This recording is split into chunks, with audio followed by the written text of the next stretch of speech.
In terms of media, what we find is that it needs the active participation of media entities, that is, media owners, to help in the media process. Now, from the entries that you saw, did you find that media vehicles were actively participating in the business? Yeah, I think on some case studies, mainly more in the broadcast area, so there's a lot of good collaboration with TV stations such as Zee or Star or whoever that were collaborating more.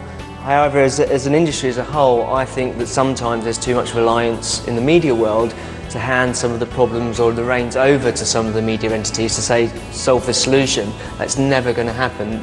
Collaboration, it's an overused word, that absolutely needs to happen. However, the agencies that are closest to the clients need to come up with the idea to then give the idea to the media entities to say, this is, how can you make this amazing? How can we work together? Not say, we've got this problem, how can you help us? You need to give them and define the problem first.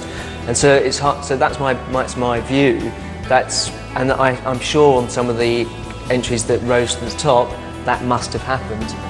So in answer to your question, yes, I did see it. It's quite hard to pick that out of some of the entries, but it is the way forward, but to work together rather than handing the problem over and keeping them there, they need to bring them in. Ralph, we all know that it's all happening in digital, but in terms of original work in digital, did you see enough of it? Did you see that there was original creative work being done for digital? Yeah, there was a lot of originality there. I wouldn't say there was a lot of digital innovation. I think digital as a medium is so difficult because it's always changing, it's always moving, browsers change, phones get manufactured by the day. So I think the creativity was more around that sense of Indian jugaad, that work around that hack to find creativity within existing digital platforms and channels. Balki, there were over 100 entries in radio, there were over 100 entries in print, but what actually got shortlisted were just 4 in each. Now, is it a reflection of the kind of work that is being done in print and radio? Print, definitely yes. Print, even the work that was shortlisted, I mean, it's like really created for the awards. I mean, most of it actually. 99% of it has never been seen by any human being except in one day by one or two chaps out there. So it's really not worth discussing it. People are not focusing on print, and also I feel on radio and digital. I think two things hit me was the duration of the commercial. I think just because we have a space that you don't pay per second, almost it's not so expensive on radio to kind of do this, or on digital. We have lengthened our communication to such an extent that actually sometimes duration is a downer for a lot of the ads, a lot of the pieces of communication that has come. It's become just extra too long. Some of the radio commercials are unbearable to hear. By the time you get to the point, it's so long. And you lose patience. And forget as judges, I imagine as people, we are here doing a duty, actually forced to listen to that stuff, and we have to listen to it. People are going to switch it off. Sometimes they are 90 seconds, sometimes they are 3 minutes, especially some of the long form content. It's just way too long. But do you think the real reason is that there's not much top creative thinking happening in these media? No, it's not like that. There are cases where when there is a fantastic brand idea, these mediums have been used very effectively to communicate that. But I see a lot of entries, unfortunately, on ideas that are not part of a bigger brand idea, which are almost like standalone radio spots or standalone thing. That's quite pathetic in terms of the creative thinking out there.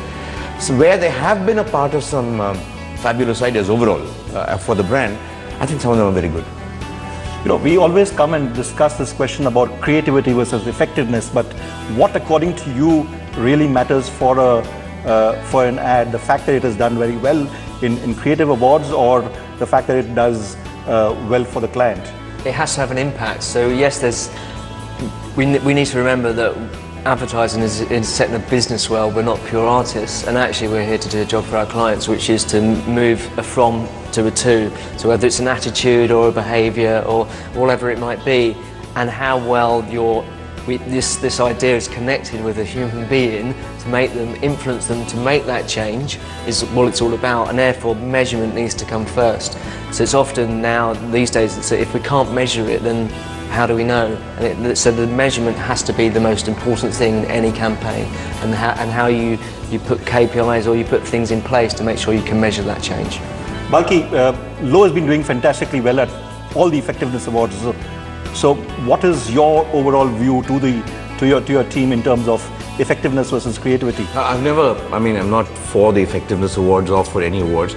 We as an agency have taken a stance, as you know, that we haven't done any awards for the last 10 years, 12 years, whatever. But yeah, if somebody chooses to enter the effectiveness awards, I have no issues because they were not ever seen as part of the awards before. So I think it became a habit. But I have the same point of view as for effectiveness awards also. I believe they're one night of fun, and I don't take them too seriously because the parameters there too are kind of very debatable, and you can't kind of really say what it is. But I think the purpose of creativity is to be effective. I mean, it's very simple. So this whole debate of creativity and effectiveness is very passé today. Ralph, what's your view? You should be focusing on delivering a great solution for your clients first and foremost, and then that impact can be rewarded or awarded down the track at some show. That's as simple as it gets for me. Balki, one last question to you. We were all very surprised that you accepted the invitation to be the jury foreman of these awards. Now, the fact that you've seen these awards and the way the judging is done, would we now see the Mullen Lowe Linters group participating in creative awards? No, it won't. I'll tell you why. Not for any other reason. Not because we have some deep rooted social issues with such things. It's not because of that. It's worked for us. You know, when you're handed over a particular positioning in a market and it works for you, why would you want to change it? Unless 15 other people kind of appropriate that position and you change your position. It works for us. So it's like any brand. So you just kind of play around with the game. So this kind of a game has worked for us. It's as simple as that. Thank you very much to be part of Brand Friend Conversations. Thank you.